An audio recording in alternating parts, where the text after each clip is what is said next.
Week 7 of the college football season is in the books, and it was a great week of football. Unfortunately, it was not a great week for your boy. I got absolutely smoked. We're going to go over how I did on my official plays and then get into the recap of all the games that we had to predict. All right, I got killed. I got my fucking teeth kicked in. My official record for week 7 was 2-6-1. 2 wins, 6 losses, and 1 push. And we'll get into all the games and I'll explain why some of these are absolute bullshit, but it is what it is. I'm down 4.16 units for the week. Absolutely nasty. My wins were SMU and USC. My losses were North Texas, Oklahoma, Florida, Auburn. Bullshit game. We'll talk about that. South Carolina and Arizona. Bullshit game. We'll talk about that as well. Luckily, we're still up because I'm a beast, and this is actually my first really bad week in college football. 29 wins, 22 losses, and 1 push for my official record. We're still up 4.72 units, but we were up 8, damn near 9 units last week. So we got to have a big comeback. I don't want to have a slip in college ball after this shitty-ass week. But it is what it is. Let's recap all the games.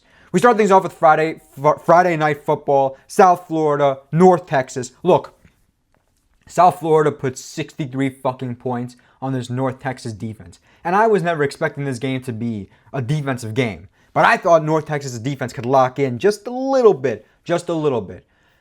I'll stand by it and I'll die by it. North Texas was a sharp play. I don't give a fuck. I know it seems like now it's obviously South Florida was ranked. South Florida's better. I don't give a fuck. The spread told me North Texas was the sharp play. I got to go with the sharp play. And in this case, I got absolutely smoked. Obviously, North Texas lost by damn near 30 points, 27, allowing South Florida to put up 63 goddamn points on... Oh, fuck. The camera blurred out on me, but I think I got it for now. Hold on, let me see if I can fix it up. All right. Yeah, so South Florida absolutely dog-walked North Texas. Disgusting performance from North Texas.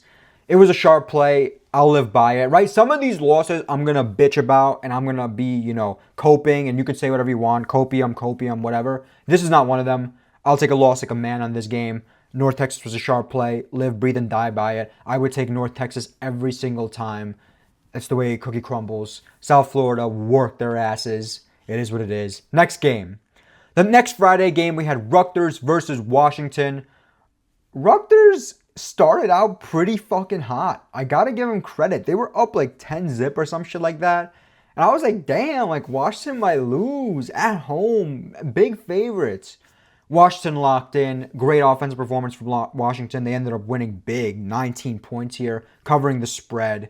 I didn't bet this game, and I would have bet Washington to cover. I think my pick for the video was Washington to cover, Washington to win. And that's what they did, man. They worked their asses off, and they did what they got to do. That's the most important element to the game here.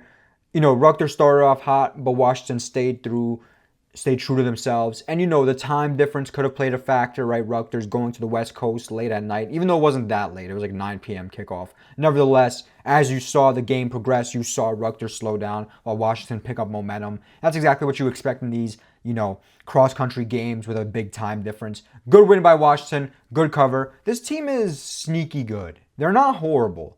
This is not a bad Washington team. I want to see when they match up against a good team. I don't know their schedule, but when I see them against a good team, what the spread's going to be. And I know they already played Ohio State, and I bet on them, but it is what it is. Next game, we have Stanford versus SMU. One of my wins. Thank God I took this game. Hold on. The camera is really acting a fool today. We just started recording, and this shit's already fucking pissing me off. What the fuck? It's too early for this shit, you don't think? Whatever. I'm so happy I took fucking SMU here. It was scary for a while. Stanford was keeping it pretty close. And by the way, the funniest thing, I think in my prediction video, I said SMU 45-10. It's 34-10, so I would say pretty goddamn close. But yeah, SMU worked their asses. I knew SMU was going to work their asses. Their offense was too good.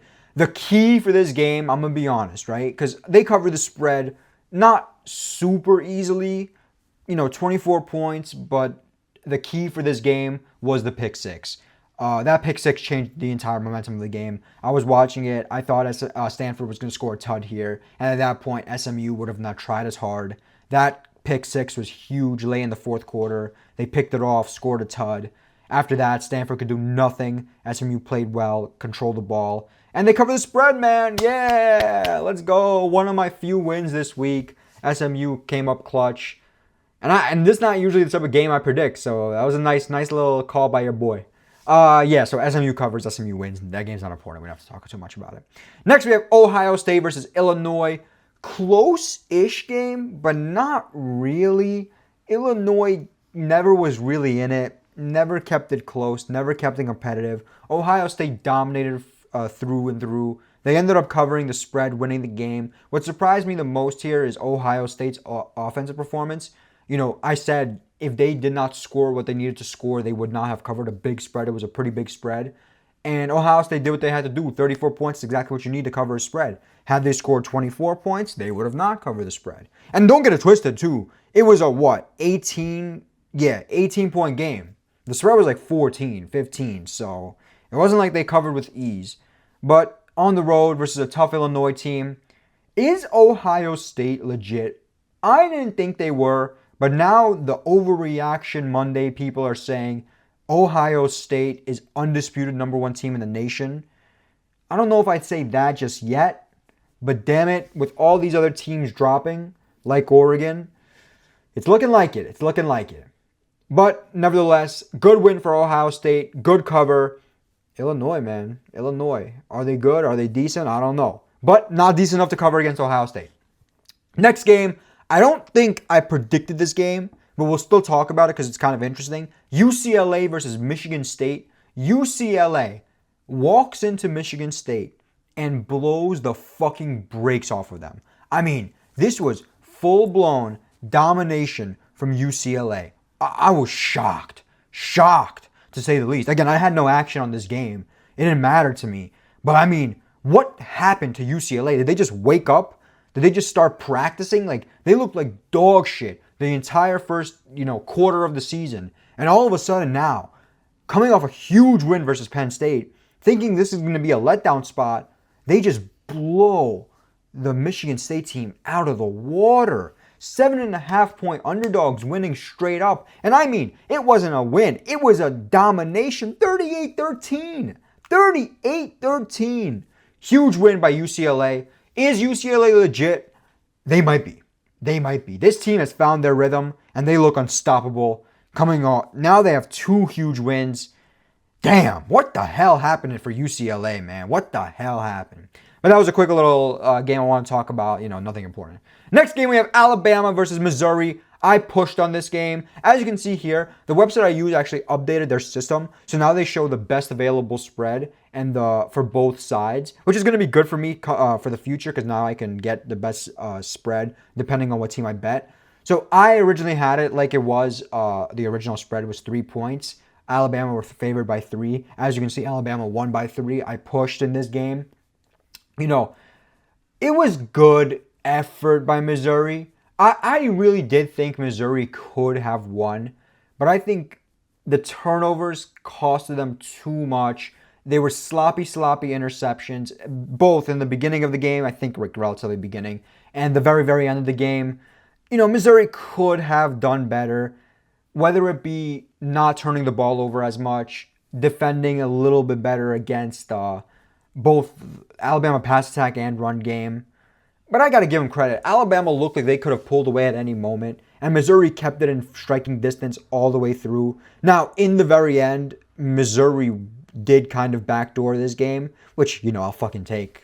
I'll take a backdoor push, don't get me wrong. Because they were down, I think, like 10, and then they backdoored a touchdown. But then again, they had the ball and could have kicked a field goal to tie the game up. I mean, they were getting into field goal range, and obviously they lost.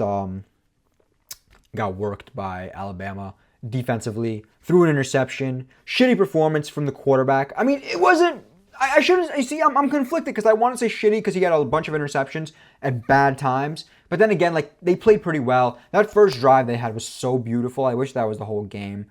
But that's not the way it goes. Good win for Alabama. Alabama is on fire. Alabama is on fire, man. After they lost to FSU, they just completely reinvented themselves. Now they've beaten Georgia, Vanderbilt, Missouri in back-to-back-to-back weeks. This Alabama team is legit. I know their schedule is not super cupcake, but they're going to have a few games here and there that, maybe they'll get challenged.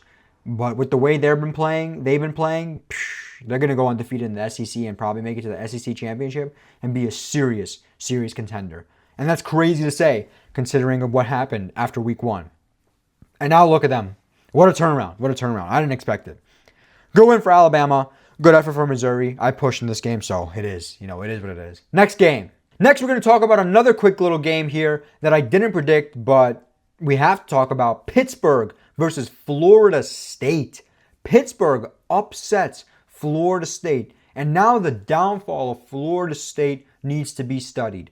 So was that week 1 game versus Alabama, since we just talked about Alabama, a fluke? Or was it FSU's Super Bowl? FSU was prepared the whole summer for that Alabama game. They came out and won. And after that, they've done nothing. On the flip side, Alabama loses badly at home and have completely reinvented themselves, winning everything since.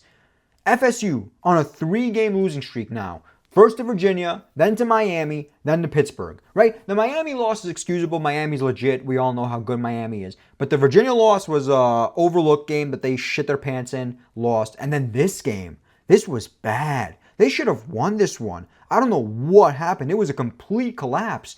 This may have just ended FSU's season. I don't think FSU can claw their way out of this. There's no way they're going to reach the ACC championship. And with that, there's no way they're going to make the playoff. That's crazy. That's genuinely crazy. Because you assume, right, Miami's an automatic shoo-in for the ACC championship, And, unless they completely collapse. I doubt they will. Besides that, it's kind of open. You have Georgia Tech, Virginia. They might be in range. But with 3 losses, I don't think Florida State's going to make it. I think it's impossible, practically impossible. The collapse of Florida State needs to be studied. Now they're calling for Mike Norvell's head, which, there was another head coach, a significant head coach that got fired we'll talk about. But I'm shocked. Genuinely shocked by how bad FSU performed and how badly they collapsed in a span of 3 weeks after looking very, very good. Beating Alabama, beating up on all the shitty teams, and then just completely collapsing the moment they have to play good ACC-level competition. Wow. Good win for Pittsburgh. Great win for Pittsburgh. Horrible loss for Florida State. Next game.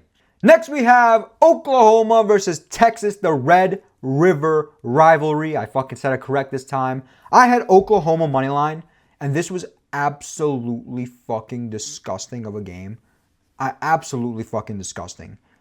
What the fuck happened to Oklahoma, man? What the fuck happened? The first half went how I expected it to go. It was like 6-3. Maybe Oklahoma could have even made it 9-3, but Mateer threw an interception very, very late in the first half. I'm like, okay, fine. Oklahoma's not playing great, but Texas is playing dog shit. Oklahoma should be able to pull this one out. And then in the second half, Texas just steamrolled Oklahoma badly. Oklahoma did nothing in that second half. The defense was non-existent. They allowed Texas to score 20 points unanswered.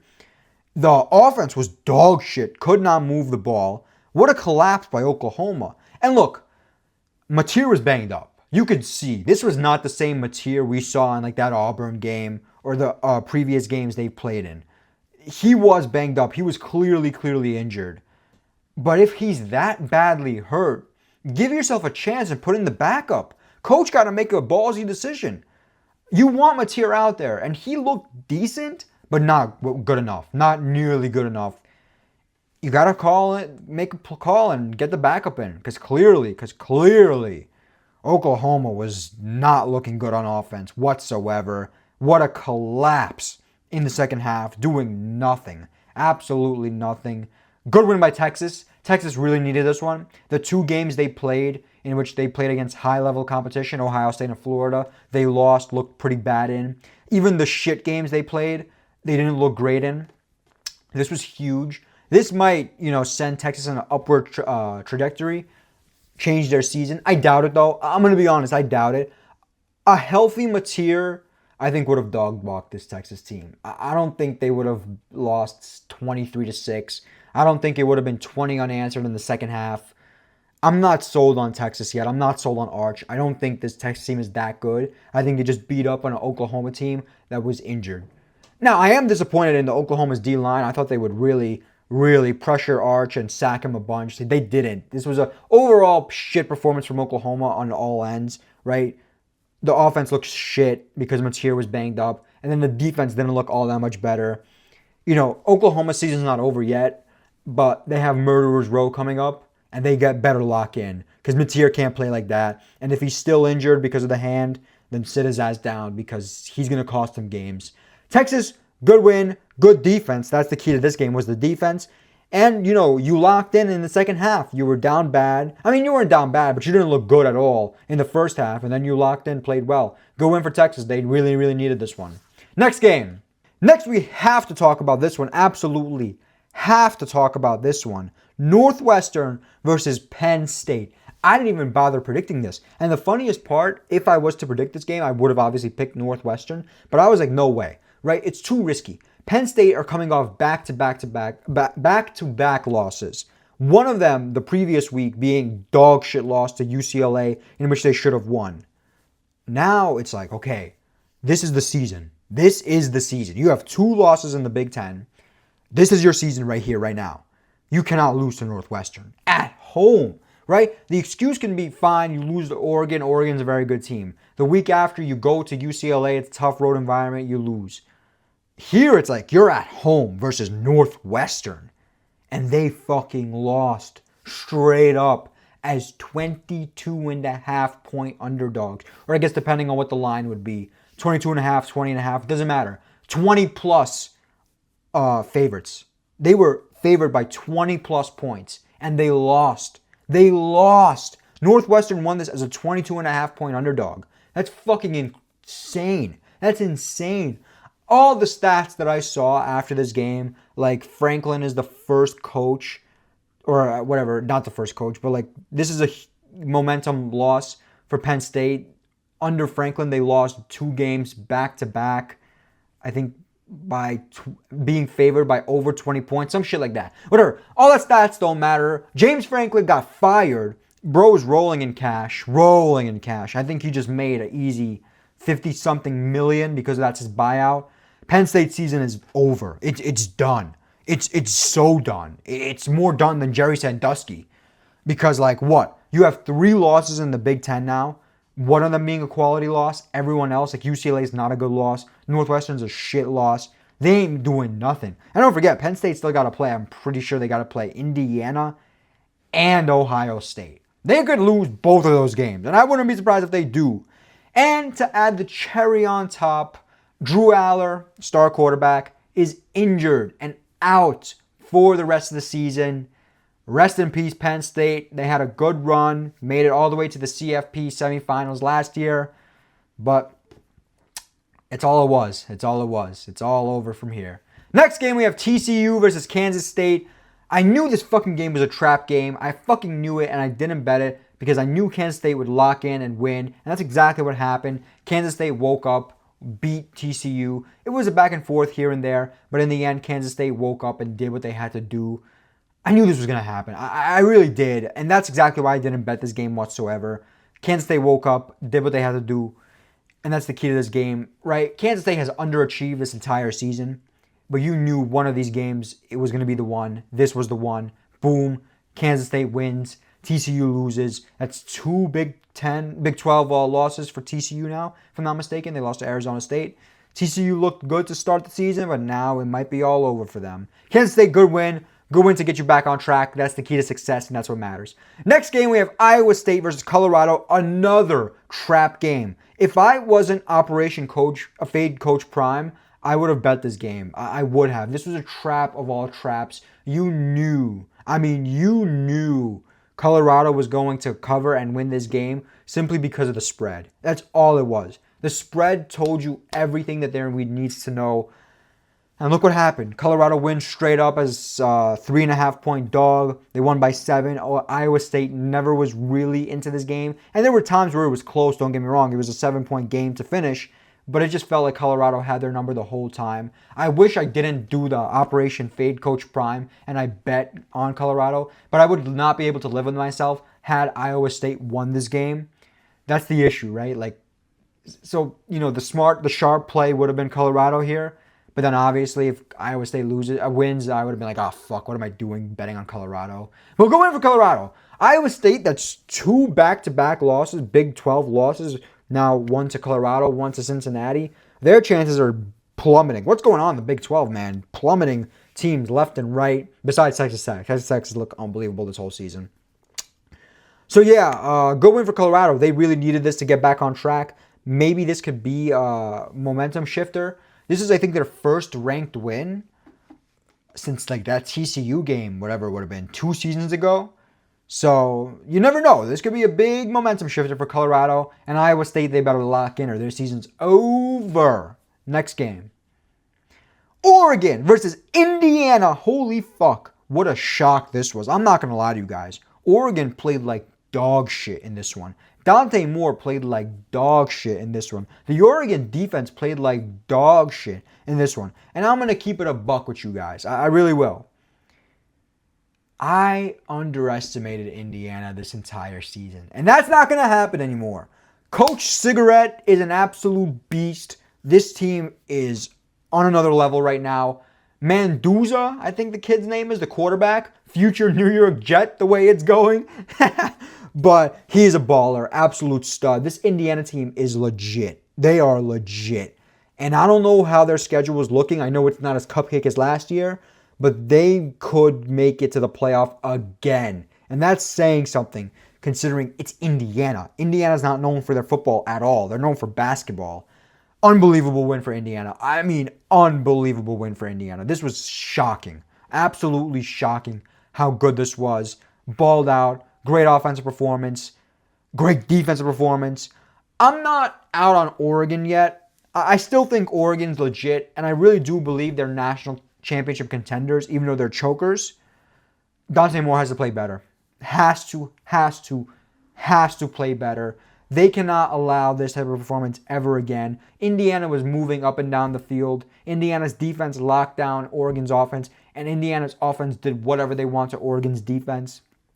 Maybe Oregon was coming off the high that was beating Penn State, even though it's not looking all that impressive now. Nevertheless, Indiana, huge win. Huge win as pretty significant underdogs. Good win for Indiana. They're still undefeated, while Oregon's got that one loss on the board now. Indiana might run the table and go to the Big Ten championship. We'll see. I guess it's them and Ohio State right now. But Oregon's still in it. Don't get me wrong. Oregon's still in it. Next game. Next we have Arkansas versus Tennessee. Arkansas keeping this game surprisingly close. I got to give them credit. Arkansas kept this game very, very close. And Tennessee really had to scrap and fight. Tennessee ultimately won, and that's all that matters, the win. But they really had to make an effort. Now, good performance from Arkansas. Give them all the credit. I should have bet them. The one time I don't bet Arkansas to cover, they fucking cover, of course. The question needs to be asked, is Tennessee slightly overrated? Because they have one loss in the SEC to Georgia, and that was a very tough loss. They played fantastic ball. But after that, they've now been tested by both Arkansas and Mississippi State, 2 teams that are kind of on the lower level of the SEC. And it was like tough battles. This one, they barely squeaked out a 3-point win. And I don't care if Arkansas made a late game comeback, whatever. And a couple weeks before that, they played Mississippi State, and they had to beat Mississippi State in overtime. Is Tennessee fraudulent? Or are these just really tough SEC games? Because it's tough to say. They damn near beat Georgia, but have looked pretty bad versus Arkansas and Mississippi State. You expect them to beat both of those teams pretty easily. And both games, they had to scrap their way out with a win. This was a super close game. The Mississippi State game was a close game. I don't know. I don't know what to think about this Tennessee team. I thought they were better than advertised. But now with those 2 tough wins, I don't know if they are. I want to see them against a legitimate quality opponent again and see if they have a similar performance as they did versus Georgia. Maybe then I'll give them credit. But as of right now, they're on my fraud list watch. Next game. Florida versus Texas A&M. I had Florida to cover. They did not cover. I got to give Texas A&M a lot of credit. They pretty much dominated this game from front to back end. The first quarter was actually unbelievable. They were going back and forth, scoring nonstop. And then ultimately, Texas A&M's defense locked in. and just shut down Florida. Great performance from Texas A&M. I mean, is it time to have the conversation that Texas A&M is legitimate and they are one of the best teams in the SEC alongside Alabama? This Texas A&M defense is incredible. Incredible. Marcel Reed, quarterback, played great. Moss got hurt. I don't know how significant that Moss injury is, but, you know, I haven't read anything yet, so I'm assuming it's okay. But yeah, Texas A&M, legit team. I got to give them a lot of fucking credit. They looked fantastic once they locked in on defense. As for Florida, I mean, this was a tough game. I don't think they performed all that bad. I don't think we need to go back to the Fire Napier, because it's like they look shit in the UCF game. They look like shit in the Miami game. They played well here. Don't take away anything from Florida. They did play well. They lost big, 34-17, yeah. But come on now. This wasn't a Fire Napier performance. This was a very tough performance against a very good defense. Let's see how Florida does against those other big level teams, and maybe you could fire Napier at the end of the season. Right now, I think it's going to be a little bit too premature to fire Napier, considering how well Florida played the week before, and not awful this week. But Texas A&M is legit. Texas A&M is legit. Go win for Texas A&M. Next, we have Iowa versus Wisconsin. I can't believe I was this close to betting on Wisconsin. I genuinely can't believe it. 37-0. They got bageled at home. 37-0. Shocker. I'm sitting there thinking to myself, like I said in the video, Iowa's offense has to perform for them to win this game. Boy, oh boy, did they perform. Are you kidding me? Perform? 37-0? They would have beat Wisconsin had they put up 37 any day of the week. Shit! They would have beat Wisconsin had they gifted Wisconsin 17 fucking points. Easily. They would have beat the shit out of them. Wisconsin is an embarrassment. I don't know what the fuck has happened to this Wisconsin program. They need a complete overhaul, complete reset, because this is just to get bageled at home. If I'm a Wisconsin fan and I'm at this game, holy shit, I'm never going to a Wisconsin game ever again. I'm waiting for basketball season. Iowa, good win. This did not put Iowa on the board for anything. It was a win versus Wisconsin, big deal. But it was an impressive win. Defense was unbelievable, and then offense was just as good. 37-0 is quite impressive. Next game. Next we have Georgia versus Auburn, and I said I'm going to fucking crash out for this game, and I am going to absolutely crash out for this game. This was not Georgia versus Auburn. This was Auburn versus Georgia and the refs. What the fuck is going on? What is Kirby Smart doing to get these refs to gift him whatever the fuck he wants? The refs were sucking Georgia's dick in this game. Even with all the dick sucking, Georgia barely covered this spread. And the worst fucking part about this bullshit was this was another front door cover. I lost last week's Vandy bet on a front door cover, and I had the exact same bullshit happen to me here. Let's give a quick little recap of the game for those of you that don't know. Auburn dominated, absolutely dominated the first half. I mean, it was belt to ass. Auburn was just destroying Georgia.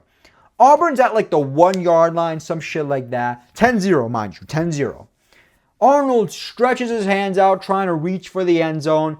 It gets batted out, and it's a fumble. It was not a fumble. Go back and watch it. The ball clearly crosses the goal line, and then it's tipped out. So right then and there, it should be 17-0, which again would have continued the big Auburn momentum. Georgia may have not scored to end the half. A lot of things could have went different. But of course, they call it a fumble. Bullshit. Georgia's getting their dick sucked. After a bunch of penalties on that drive, Georgia goes down. I think they kick a field goal. I'm pretty sure it was a field goal to go into halftime. After halftime, Auburn just went to sleep. They forgot how to play football. Auburn did fucking nothing in that second half. And Georgia, not doing that much themselves, managed to slowly claw their way back in. And I'm not going to sit here and shit on the refs and shit on Georgia. Because look, Hugh Freeze does deserve a lot of blame for this. You cannot have a lifeless second half performance just because some things didn't go your way in the first half when you were dominating. You have to do something. and the offense just completely shut down. And we've seen this from Auburn before, where the offense just completely shuts down and does nothing. And they started out well. That's the key. Bullshit happens. Bullshit happens. The big one a lot of people are talking about is Kirby is running to call a timeout. He's clearly doing the timeout motion. And then when they grant him the timeout, he starts clapping and saying he was clapping, not doing the timeout. And somehow, some way, the refs grant him that and don't take a timeout away from Georgia. Again, nothing significant, but just like shit like that Georgia and Kirby were able to get away with bothers me, especially as somebody that had money on Auburn. Absolute fucking nonsense. And Hugh Freeze was losing his mind. The poor guy has been fucked by the refs so often this season that it's like, holy shit. But the key to this game, the one I care about, the spread, Georgia's up 13-10. They have the ball going on this massive, massive, beautiful drive to ice the clock. Gunnar Stockton runs out right. He picks up the first down, and instead of just sliding down, he goes in, scores a touchdown to make it 20-10. At this point, Auburn had done nothing in the second half. It was over. I knew there was no way in hell Auburn was going to cover. I think it was 3.5. I had it, even though the spread went up or whatever. It didn't matter in the long run. Auburn was not going to cover that shit. Disgusting performance from Auburn in the second half. They should be ashamed of themselves. Absolutely ashamed of themselves. I'm appalled by how bad it was. God damn, Auburn. God damn. I expected more. And I was so hype. I was so fucking hype when they came out swinging in the first half. I was like, yeah, Auburn's going to cover. Let's go. But just completely folded when it mattered most. Fuck Auburn. Fuck Georgia, man. I'm not even going to say fuck Auburn. Fuck Georgia, bro. Getting away with all the murder and shit. Sucking dicks and shit. Fuck this bullshit. I lost that game. It is what it is. Next game. Michigan versus USC, the second game that I got right. Read this one like a book. Knew USC's offense is going to be too much to handle for Michigan. And luckily, USC was able to shut down the run for Michigan. You know, whatever. I know there's Haynes got hurt, but it doesn't matter. USC did its thing. Bryce Underwood looked like dog shit. Interceptions, bad turnovers. This was like a turnover game. There was a lot of turnovers here. But nevertheless, USC dominated this one from front to back end. Michigan was never really in it. I knew Michigan's offense was not going to be able to keep up with USC's offense if there was not a run game established. And luckily, USC understood you got to lock in, stop the run, do your thing. And that's why they covered the spread. Love to see it, love to see it, love to see it. You know, I was expecting a little bit of a better performance from Michigan, but I'll take it, right? I got to see one go through the hoop. And that's what we had here with USC covering easily. USC has a super difficult matchup coming up this week. We'll talk about it, obviously, in the prediction video. But I don't know. Maybe I'll fucking take them. USC looks legit. Lincoln Riley's no joke. Good win for USC. Good cover. Love to see it. Next game, we have South Carolina versus LSU. And, South Carolina had chances to cover this. This is not a bitch game. I'm not going to be bitching about it the way I was with Georgia and the way I will with Arizona. This was not a bitch game. LSU won this one fair and square. But it just hurts knowing that, again, LSU's offense was not all that impressive. It wasn't.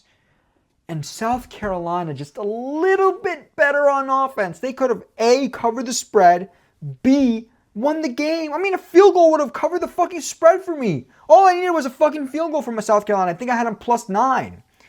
And yeah, of course, that's not what happened. South Carolina got worked on offense. The LSU defense was locked down. LSU scored enough to win the game. Again, this game proves nothing to me. South Carolina is an average team. I like betting on them, but let's be honest. They're an average team, nothing special. LSU is not fucking good. They cannot play offense. They have a good defense, but their offense sucks. 20 points is not acceptable. They're lucky South Carolina's offense was not impressive. And Sellers was holding the ball for too long, in my opinion. He's got to get rid of it faster.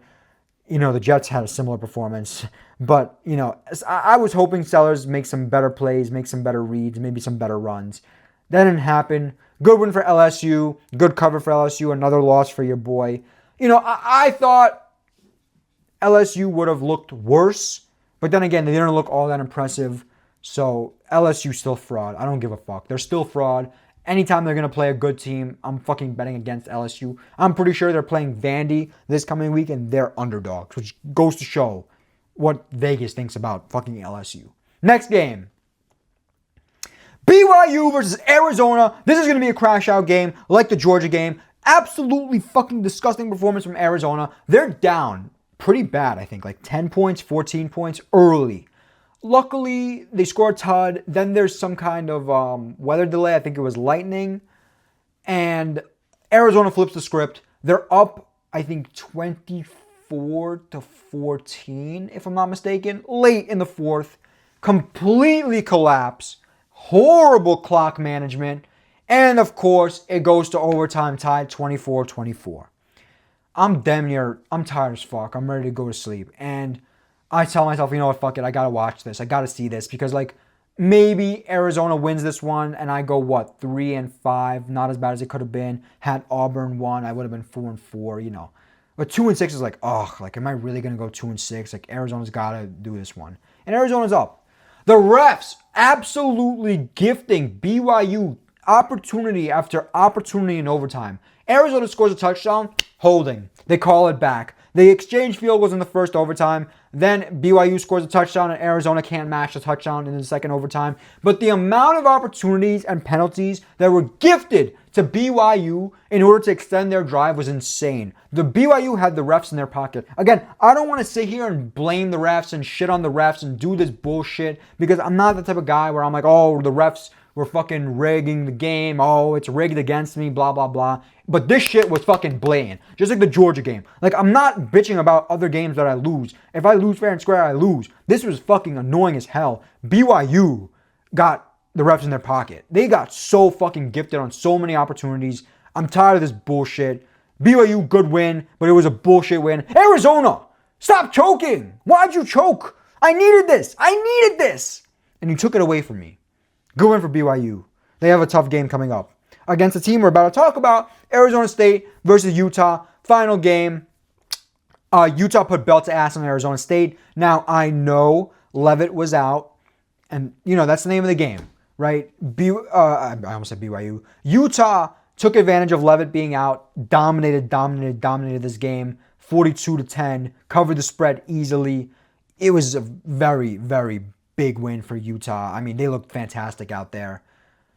And look, is Arizona State's season over? I don't think so, but now it's going to become very tough. If Utah manages to win next week, I think they're going to make it to the Big 12 championship. This is the big game for Utah next week. So that's where Arizona State and all those other Big 12 teams are really rooting for Utah to lose, because obviously Texas Tech is looking like a shoe-in. But good win for Utah. Great performance. I didn't bet this game. I should have, but, you know, it is what it is. I love Utah. You guys know I have a Utah future to win the Big 12. So next week, I'm really, really, really hoping they clutch up and beat the fake-ass BYU team, because BYU is a bunch of fucking frauds for beating Arizona. I'm pissed. Good win for Utah. I'm done yapping. That was week 7 of the college football season. Our first bad week, even though it could have easily went the other way and we could have been 4-4-1. But again, that's not the way the world works. You lose, you get shit on. That's the name of the game. Hopefully, week 8 will be better for us. And I'm already looking ahead. Week 8 looks fantastic. Thank you for watching. College football has been a great year this year, and it's only going to get better. Stay tuned for NFL content coming soon.